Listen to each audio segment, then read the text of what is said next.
Hello, everyone. I am so sorry that so many of you could not make Monday's class. Totally understandable. The roads were um, really bad. So I think everybody that made it on Monday lived really close. So don't feel bad at all. And I think I'm so glad everyone is safe and everyone um, that you didn't risk it. So a couple things that I wanted to give you guys, fill you in on what we worked on Monday in class. I don't normally do this much if you missed a class, but since so many of you weren't able to be there on Monday, and week 3 is kind of when things start to really connect and you start to really understand how things work and all of that, I wanted to make sure you at least had a lot to work on for this week so that your last week you're set up as well as possible. So in Monday's class, there was a few things that I highlighted that I wanted to remind you of, and then we worked on some new things, or I've gave some examples of how you would use different techniques. So I'm going to show you some of those in a minute.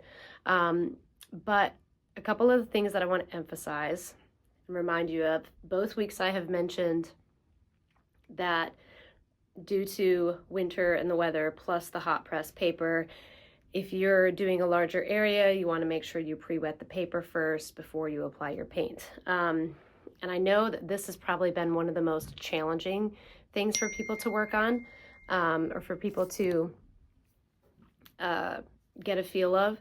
And I want to explain why this is so important. It's more than just putting water on the paper for the paint to move. That's definitely part of it. But with hot press, it is very densely compressed fibers. Like, the heat really fuses those fibers and compresses them very densely, which is why a lot of it sits on the surface. But you want a little bit to grip into the paper, and putting that water down first and pre-wetting, just clean water first in the area that you're going to paint, it just helps open up those fibers a little bit so that they can hold a little bit of pigment into them. And so even if you're just doing like a little petal, like I'd say if you're doing any larger than a square inch of space, you want to make sure that you pre-wet it first, just to help it flow easier. Unless you're doing like a wet on dry, you want a really sharp edge, really crisp, then don't. But any other time that you're like wanting any type of smooth transition, it's just much harder to try to manage that edge afterwards with hot press than it is with cold press. So just put some water down first, let it sit for a few seconds, and then check the sheen. I know many of you saw last week when I went around and I did the background, which took a long time. So I'm going to show you another option for a different way to do that if you have a dark background. But I was going around all of the little areas that I wanted to maintain crisp and white, and then put the wash down. And by the time I got to this side of the paper, over here was already starting to dry. And so before I put my wash down, I first checked it, and I could see that it was already dry. So if I had just jumped in assuming it was going to be wet, I would have had a problem. So always check it first, check how shiny it is, and you don't want it to be like, you can kind of see when you look flat on it if it's like bubbled over a little bit with like a lot of water, or if it's like really smooth and flat, and you want it to be nice and shiny, not matte, and not pooling, right? So it's kind of like you want right in the middle. But always check it, re-wet any areas that have already started to dry, and let it sit for just a few seconds, and it just is going to help open up those fibers a little bit. And then you're going to put your wash down. And again, just like last week, if you are, especially if you're doing a dark background, you need to mix a very intensely pigmented wash in your palette before you touch it, because it dissipates. That's a lot of water on the paper, and so then it's just going to dilute it significantly.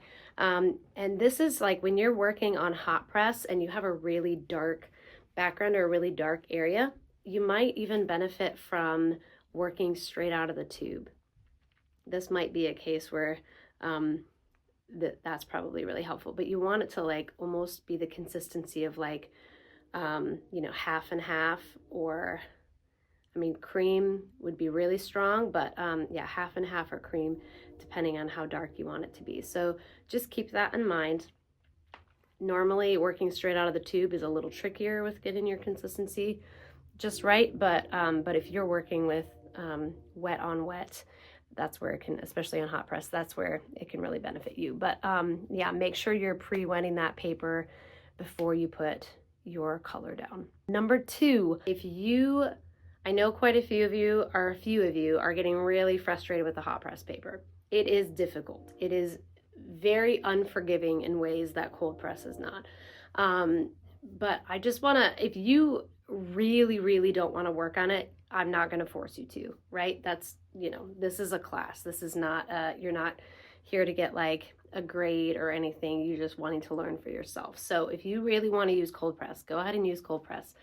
I would encourage you to stick with hot press though, if you're not opposed, because there are several things that hot press does specifically with florals that cold press just doesn't do as well, right? And working on hot press, although it is really tricky, you're probably going to get a much better grasp of how much water you're using and water control. You're probably going to get a little bit, you know, more accurate at figuring it out.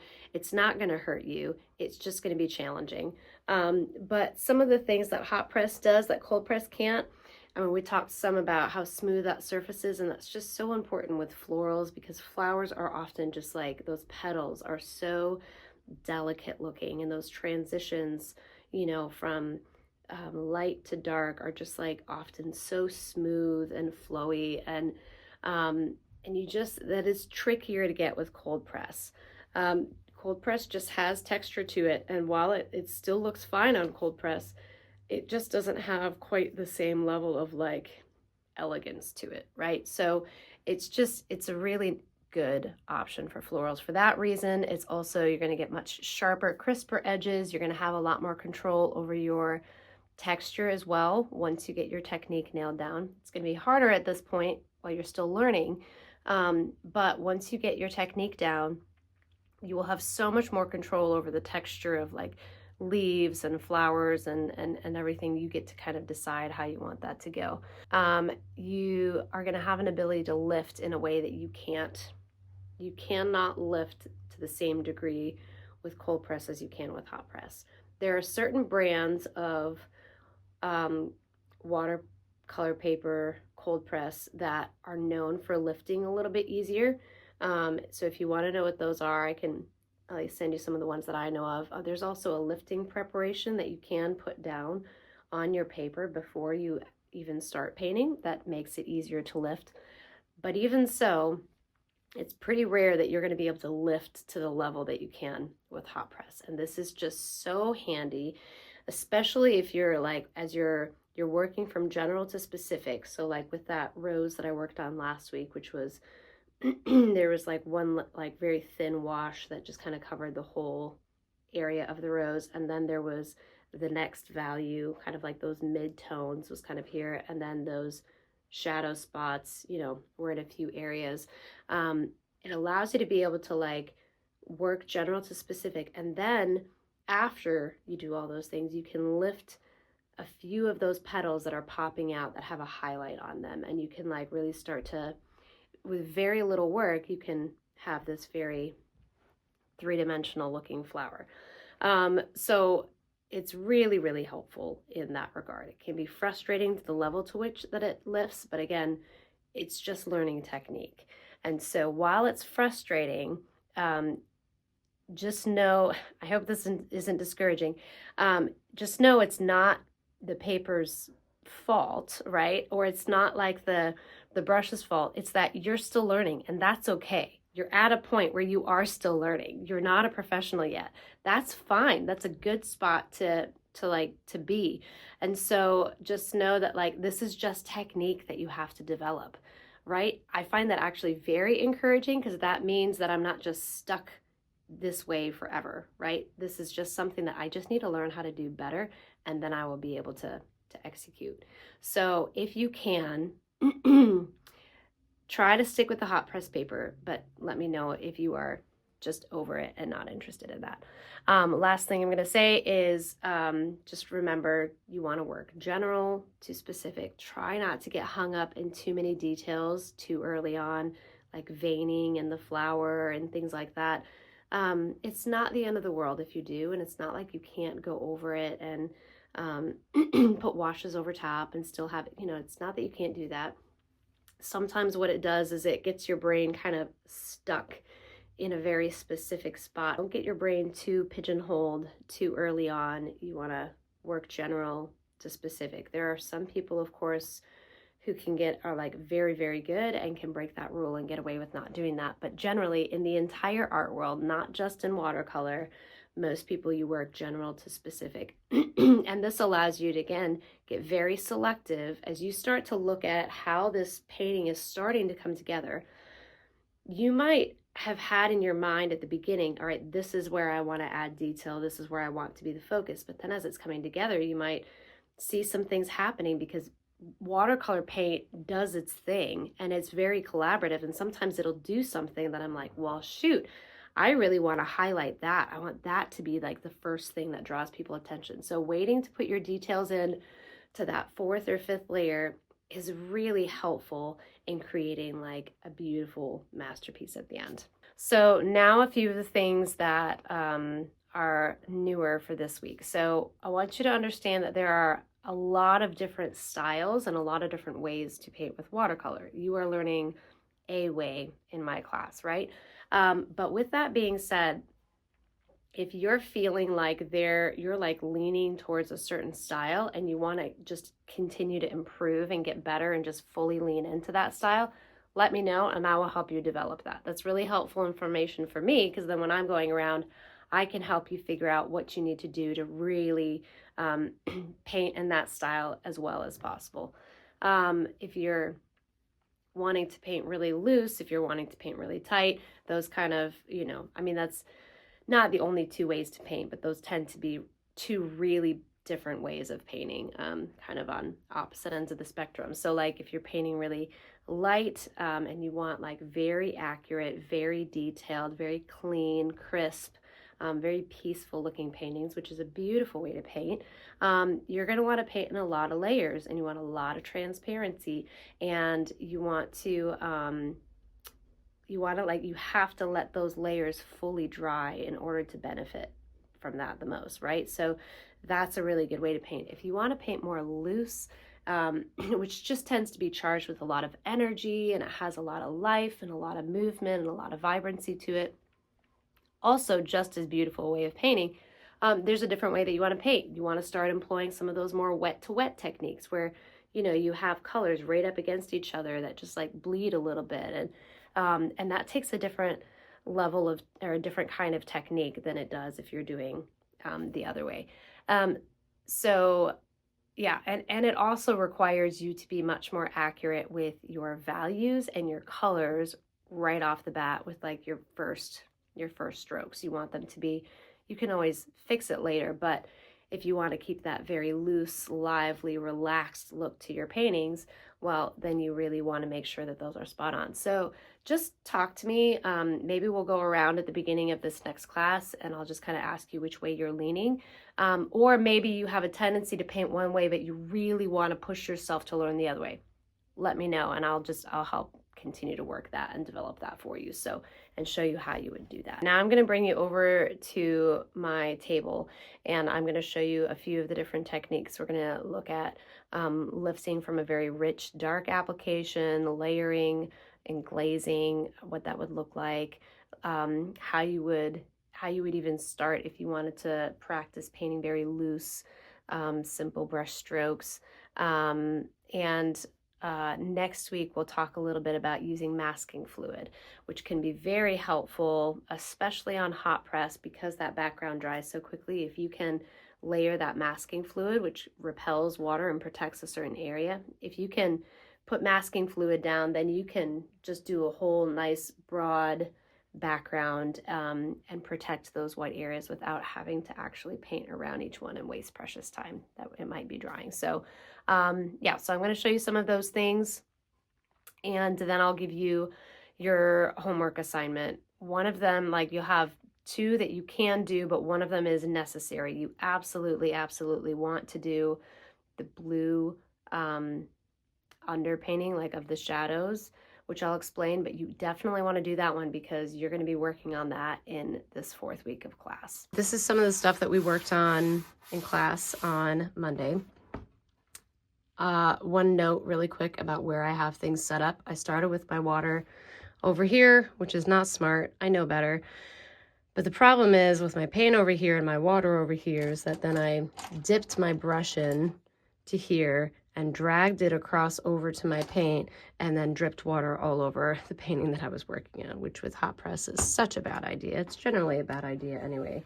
But yeah, so just be smart about where you're putting things. It will save you a lot of pain later. All right, so with this example, I took the photo. I'll show you the photo that I was working from. I saw this photo and I wanted to test out and see how much could I lift back off if I were to do a whole solid wash of that dark green background first before I started painting, just because one of the challenges with trying to work around all of these areas is that then again, keeping a nice, smooth, consistent wash, especially one that's this dark, is really challenging. So I wanted to test that out, and it actually worked really well. I thought this photo would be a good candidate for it because all of those flowers have, even the bright pink ones, they have a little bit of a bluish, cool tone to them. And so by lifting it off, I could get almost all of the color up, but there's still just a little bit of blue in there, which I think is going to end up unifying and tying together this whole piece, making it all feel like it's together and not have like a big bright pink flower that really sticks out from the background. Because, you know, if you have a background like this and you have light coming in and hitting the background and it's bouncing off the flowers and bouncing off different surfaces, you're gonna have a lot of these like blues generally relating to or reflecting on these other flowers unless you have direct light on them from like the sun or something. So I wanted to try it. I think it actually worked really well. This is kind of how far I got with the one there. I'll show several points of the process of this one though, because I definitely wrestled a little bit with it. So I'll show you here. This is the original photo that I'm working from.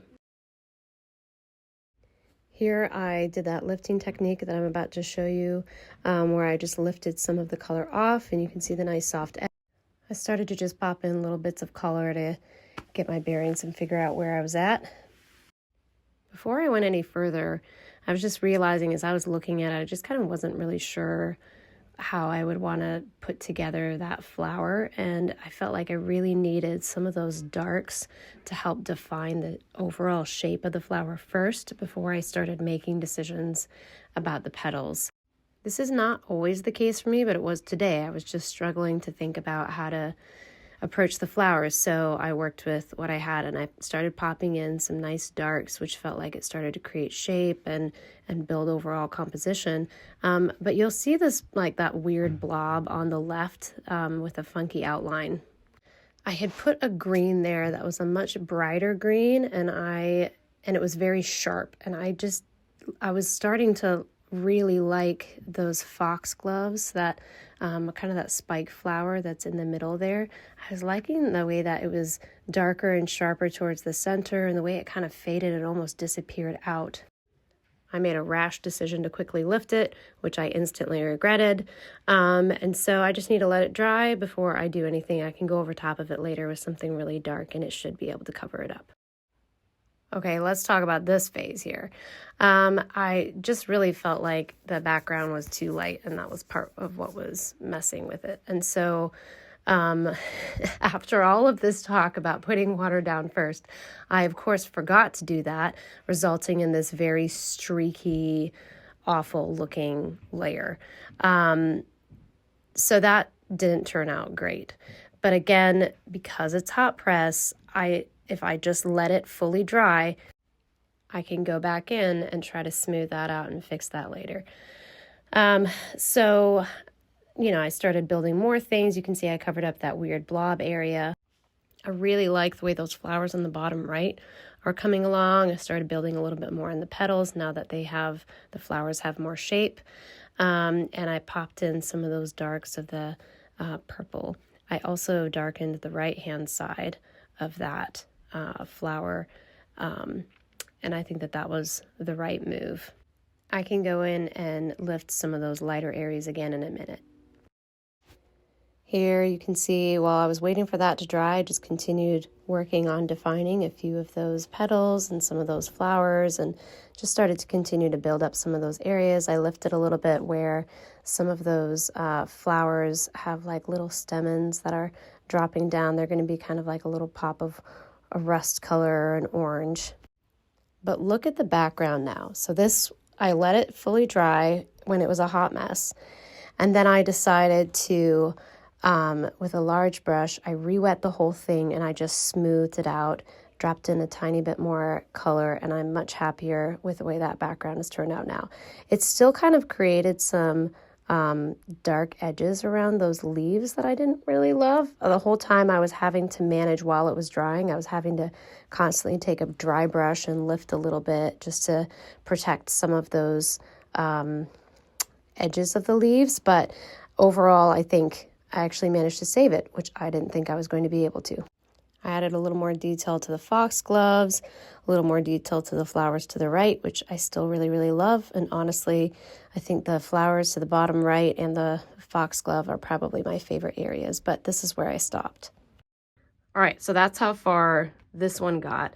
But then as I was working this one, I was actually really liking how soft some of these areas were, and I kind of lost that when I had to go back in with another layer and start popping in these other things. So I kind of wanted to try it again and see if I could maybe stray a little bit from the photograph and develop an interesting painting where I play with those really soft edges and I try to leave everything really soft, which I think is actually going to be really tricky, but I kind of want to play around with it. So I lifted off these areas again, and the way that I did that is, hold on, there's my brush. All right, the way that I did that is I took my brush, and all brushes, just a note on tools, all brushes have different a different level of stiffness on their bristles. So these Chinese calligraphy brushes are really soft. They're very flexible. They move quite a bit. These ones are also like pretty soft. They have a little more stiffness to them. And then, when working with these brushes, which is the ones that you guys have, these are a little stiffer. Like they really have, there's a lot of resistance if I push on these bristles. So those are going to do different things.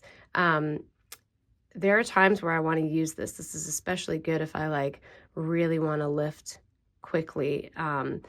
This can be a little more aggressive, which is good.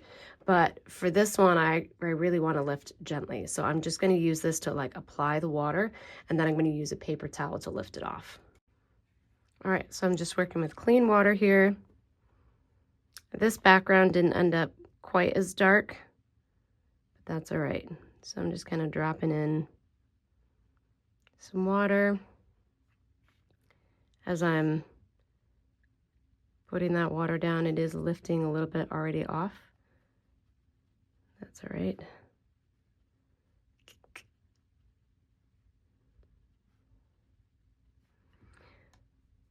So I'm just using clean water, and I'm just kind of gently working these areas several times here.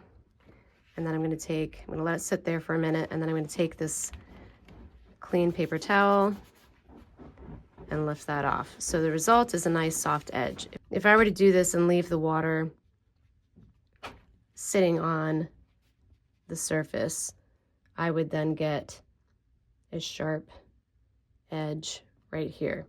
So I'm going to try that with this one so you can hopefully see the difference. I'm just going to keep lifting off here a minute. That petal comes out there. This one comes out here. Not being as accurate with this one, which is okay. So I'm going to leave that one on just so you can see the difference. But all you're doing is just dropping on clean water. You're rubbing it very gently, like I'm not scrubbing. I'm literally just brushing very lightly so that I don't tear up that paper. Let me feel how damp that is. That's still a little damp. So if I want to lift off more, I'm going to wait a little bit. I'm not just going to dive in while it's damp because that's when the papers are the most fragile, those fibers and stuff. So I'm going to leave that. Now I want to show you kind of a more loose way if you wanted to play around with this and kind of see different styles. So if you're painting like this, there's a woman, I think I posted a link to some of her stuff on Discord. Her name is Sushma Hedge, and I don't actually know if that's the right way to say her name, but she paints a lot in this style, and she just has these, I mean, just gorgeous, really bright, clean colors, really vibrant, very loose feel. They just feel very alive, and they're not like crazy detailed. She doesn't go in and get every single petal. Instead, she kind of captures the idea of the whole flower in just a few strokes if she can. And so it's a really beautiful way to paint, but it is very different from, you know, doing thin layers and layering and layering and layering. And it's not as difficult as it seems, but this is where the type of brush that you're using is probably going to make a bigger difference if you're painting in this style. So this is, I mean, you can't really see it. There we go. So this is a filbert brush, which means it doesn't have like a sharp, straight edge like this. It's a little bit rounded. And this is great for, you know, doing like wide petals and things like that. You have, this is a round brush that's a little more pointed. These are Chinese calligraphy brushes, which you can get really crisp points with, but then you can also get very broad. You can get a surprising width out of this and a surprising amount of detail. This is a very, I mean, this is a brush that we use, especially with cold press a lot. I'm going to try to show you most of it with this brush, just because this brush also doesn't hold quite as much water. This is a great brush, but on hot press, this brush is a little bit trickier because it holds a lot of water. Great for cold press. All right, so I'm going to mix this, this color for this flower. I'm going to, wow, that is intensely vibrant. Let's go with it. I want it to actually be a little bit more purple. Hold on. Actually going to wipe that out. That went way, because that is, I added some yellow into it. And now if I add the blue, now it's going to get real muddy. So I'm going to go a little more purple. And I will say that, I mean, I'm working with my paints from home. This opera pink is a very intense color. It's not the most light fast, but it's a very intense color. All right, so with this type of style of painting, you're kind of just capturing the general shape of the petals, and you're like pushing down and lifting off and everything, and what that's doing is it's allowing paint to kind of pool in certain areas, which creates like these shadowy elements, right? And I'm doing wet to wet here. So I am, I'm letting those edges touch. I'm not keeping like every petal separate, and I'm gonna maybe add a little more blue into this side, just kind of the shadow side. And pulling back a little more pink because I want like some nice variation. Let's see, this petal comes down here. And so, you know, you can tweak it a little bit, you know, while it's still wet. If you drop in a little bit of water here, It's going to create a nice, cool effect. But generally, you can see how it creates like these little shadows depending on, like, you know how when we were practicing and you were like, oh, I keep getting these like blobby areas, you know, like you kind of can get them depending on your pressure. It will release more paint or less paint. So if I am like lifting, you notice like as I'm lifting off a little bit, it's creating that little divot there. So you're kind of playing around with your brush strokes. And then if I shift to those leaves, I actually like, this is where, you know, let things touch a little bit and bleed. And especially painting this way, it's especially important that you leave little pockets of little bits of white. It kind of has like a really nice effect where it looks like there's room for air, and it kind of makes the paper sparkle. But what you're doing is you're just kind of like twisting your brush around, and it's creating this really nice leaf effect. And again, those different areas are creating this, like, they're creating a wave and a movement to the leaf, which is really nice. I actually don't really like those two little things I just put there, but that's all right. So yeah, you can see how this green, like I touched it to it and it kind of bled all the way up into this petal, but I left it and I didn't mess with it because it just, I don't know, like there's a lot, like you could even see in those roses that some of those outer petals had a little bit of green in them still. And so I think it's really beautiful. Now I might go in later and add a little bit of like dark over top of this, but I'm going to let this dry, and then, you know, I'll show you how you can go in with just a little bit of detail, very selectively deciding like where your shadow crisp edges are going to be. But this is a really nice way to paint, and you can get some beautiful, beautiful flowers and floral paintings from doing it this way. So if you have a chance, go look at what she's doing. Next, I'm going to talk about glazing. So this petal is actually 2 layers. I'm going to pull it off a little closer so you can see.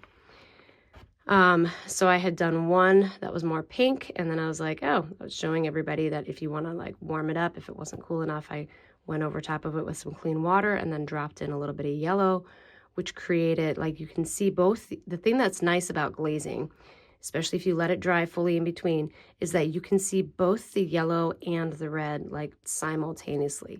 And I don't know how to explain this, but it is different, and it does read differently than if you were to mix that yellow and that red for direct color application. This is indirect color application because you're kind of mixing your colors in different layers as opposed to immediately to get it exactly to match. So let's say I wanted to go over this petal again, but it was too bright, and I wanted to tone it down and maybe cool it off a little bit. So I added this yellow, and it has red, so that means I'm gonna add a little bit of purple, which is gonna have a little bit of blue in it, and it's going to neutralize the intensity of that red. But hopefully, since it's got a little pink in it as well, it's not going to like turn this into total mud, but let's find out. Maybe it will, because this is a very warm yellow as well that I used here. But let's say I take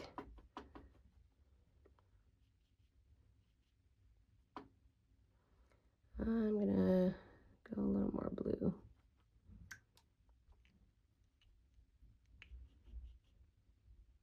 All right, I'm gonna do a layer with like this ultramarine, and we'll see what happens. So first I'm gonna wet it, and I'm gonna use like a very gentle brush to wet it because this is less likely to lift stuff off.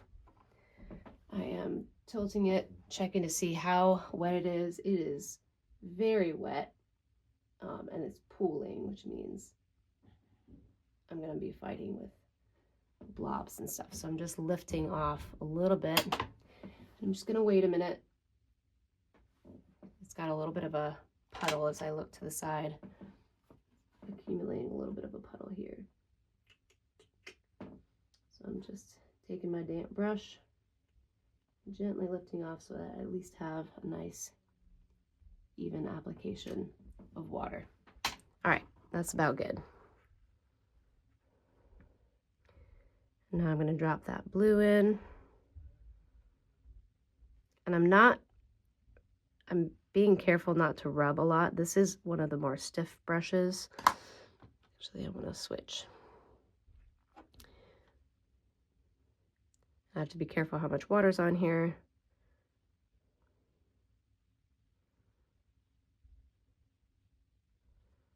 Let's say I wanted to put this half of the petal in shadow as well.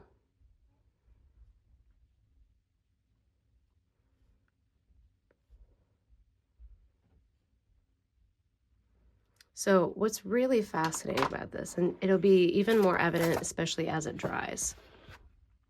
And I don't have a lot of natural light right now, so it's a little hard to see, but you can see the blue, the ultramarine blue, you can see the rose, and you can see the yellow. So you can actually see each of those colors is coming through, and it's creating this really beautiful three-dimensional, it just gives this petal like a lot of interest. Whereas if I were to try to mix this all in the moment, I have to be a lot more careful to not overwork, so that I don't have those colors just turn into mud, you know. So like if I were to try to do this with like direct application, direct color application, I would, this isn't rose, but here, tone it down a bit so that it's, nope, wrong one.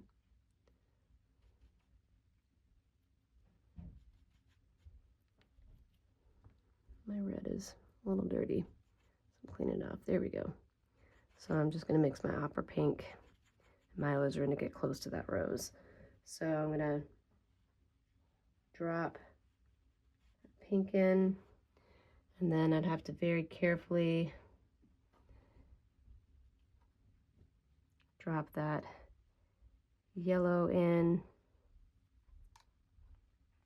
I'm going to pull a little bit of that pink up here, and then carefully drop in the blue. If I'm going to mix this all up, it'll turn to mud. I don't want that. So you can do it both ways. It works both ways. You get to kind of figure out for yourself what is going to lend itself more to the way that you want to paint. And I'm just going to make it a little darker down here.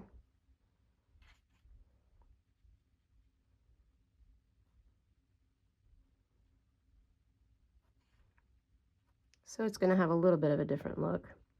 And you can kind of, with hot press, you can keep working it while it's wet, and it'll be okay. But I can see and I can feel this part is starting to dry already. So I'm going to stop now. I just add a little bit of clean water to give a little three-dimensionality.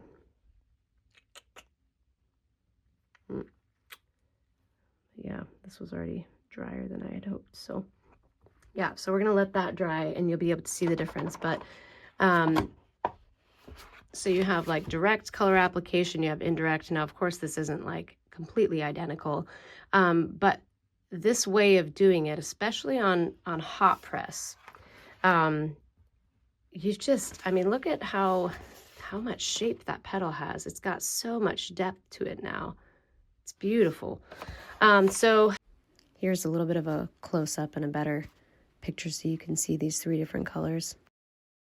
Your homework assignment, if you missed Monday, is going to be to find an image. I'll post a link to a Pinterest page that has a bunch of floral images that you can work from. I would suggest, for simplicity's sake, use one of the ones with a lighter background for this week. I think last week the darker background was really tricky. But use one with a lighter background, and you're just going to work with either ultramarine or cerulean. Kind of just pick which one you want to work with, and you're just going to do just a shadow study.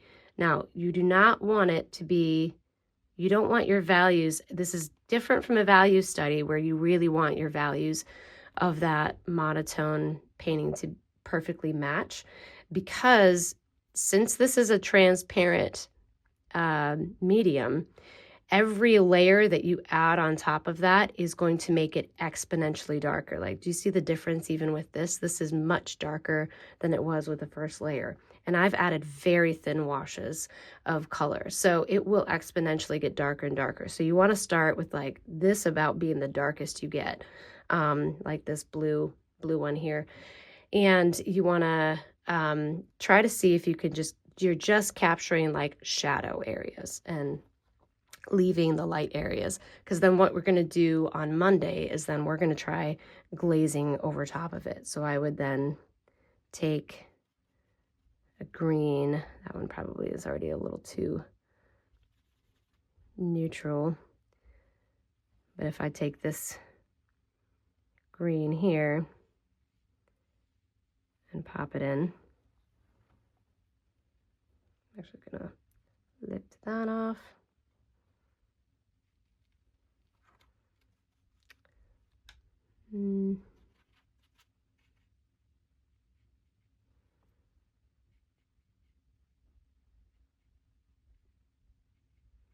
Now you've got a green leaf, okay?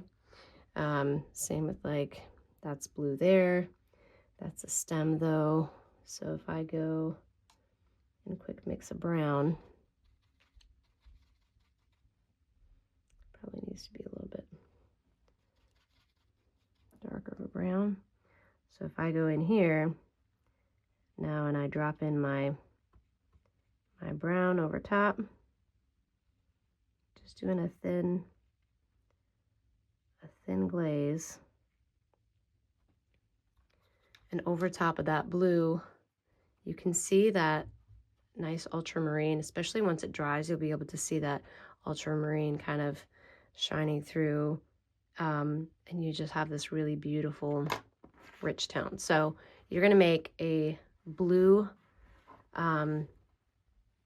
shadow layer, not value study, a blue shadow layer of floral painting, and then we'll glaze it on Monday. If you have loads of extra time and want to try an experiment, we were talking a lot on Monday about paying attention to what the paint's doing. Kind of like over here, it was doing something different from what the photograph was that I was working from. But again, when you're creating a painting, I mean, you're deciding and editing as an artist and making a decision about what it feels like the paint actually needs, or the painting actually needs, and what it feels like it wants to be, which I know sounds really weird and silly, but there are times where it's like it feels like it kind of wants to do this thing, and this could be really, really cool. So as an exercise to try to like learn from what the paint's doing, I want you to mix together like really rich, dark colors, and you're going to kind of pop in, like over here, you're going to kind of pop in some of these little blobs, you know, like that. Pull in some nice rich greens.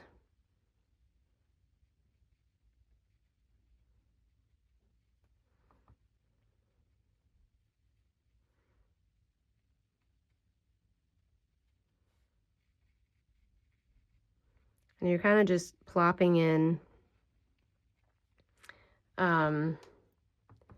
while it's like really wet, really rich, and then you're just gonna let it dry. This one has dried, so now I'm gonna kind of select a few areas where I'm just gonna add in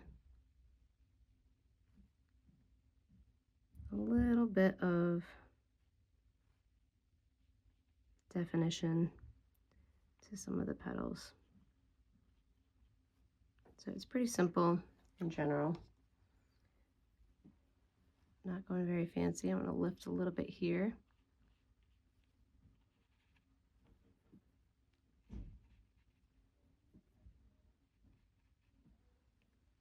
And then there we go. I think that's all I'm going to do. I think I'm just going to leave that as is. The result is a very three-dimensional flower.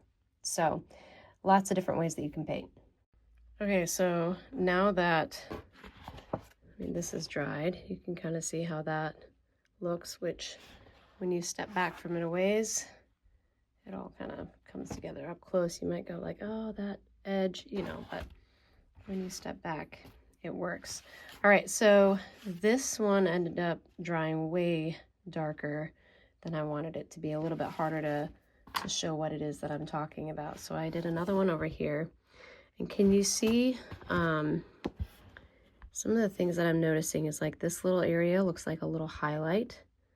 Here, you can see like a little bit of an outline right here, a little bit of a curve right there. It's a little more intensely pigmented right there. So I think I'm going to take this one and play around with it. The other thing that I'm noticing on this one is it looks like, this almost looks like it's imitating like folds in a petal that's like curled over. So I think I'm actually going to, tape stuck to me. I think I'm actually going to take a very small amount of, a very light amount here, and I'm actually going to add a little bit in order to create the shape of that front petal. And it kind of looks like that one curves out maybe, so I'll leave that one there. Carry that over here, and then maybe to here. So it's very subtle. Drop just a little bit more pigment in at the base because it's going to be a little bit darker generally towards that center.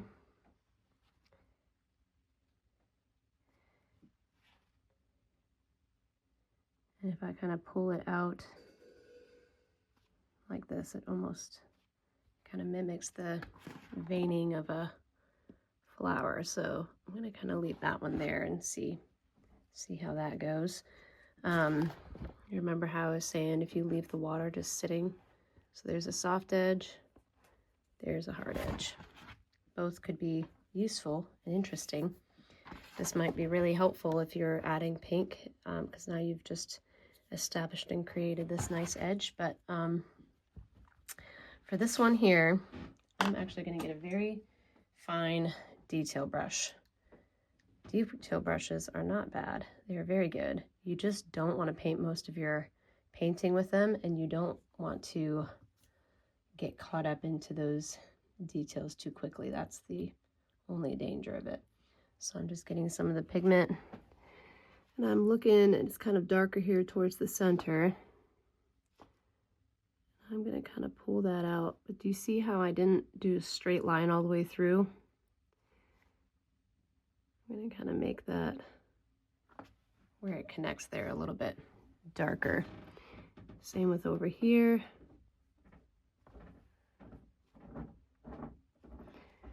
And around here.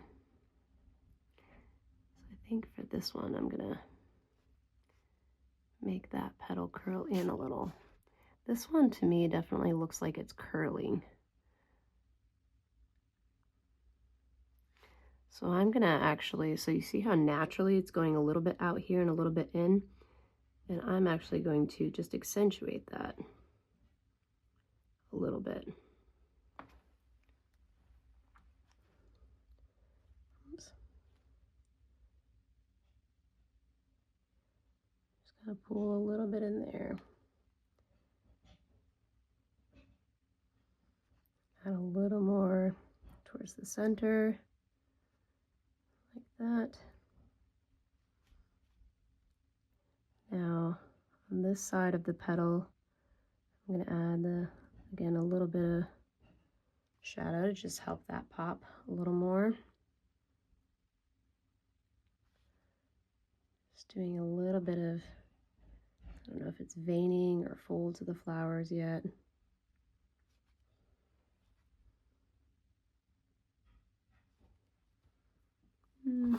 That's too solid of a line. I'll break that up a little bit.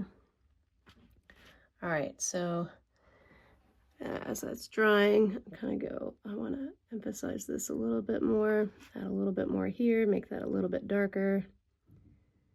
This just a little bit darker. There's like this spot right here where it's kind of curling, so I'm actually going to pull it inside of the petal.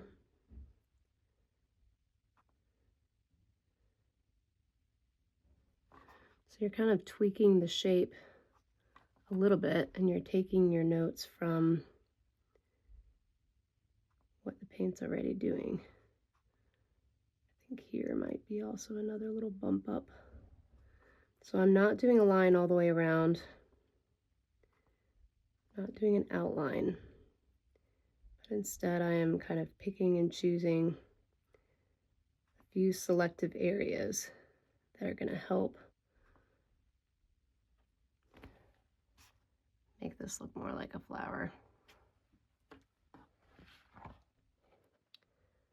See what I mean?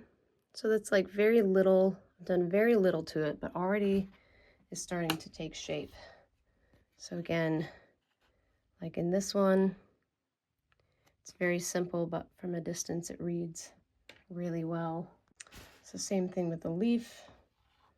I'm gonna kind of add a little bit of blue with my green so that it makes it really rich and dark. I'm looking at it.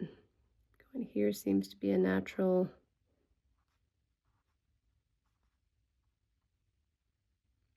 Painting.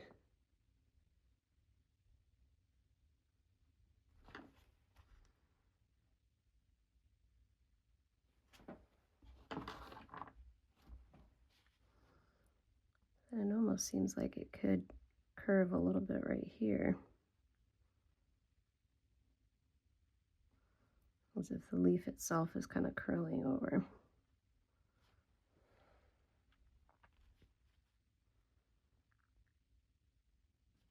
Oh, it's a little bit off of that, so it's a little lighter. Yeah, so I'm gonna play around with it like that.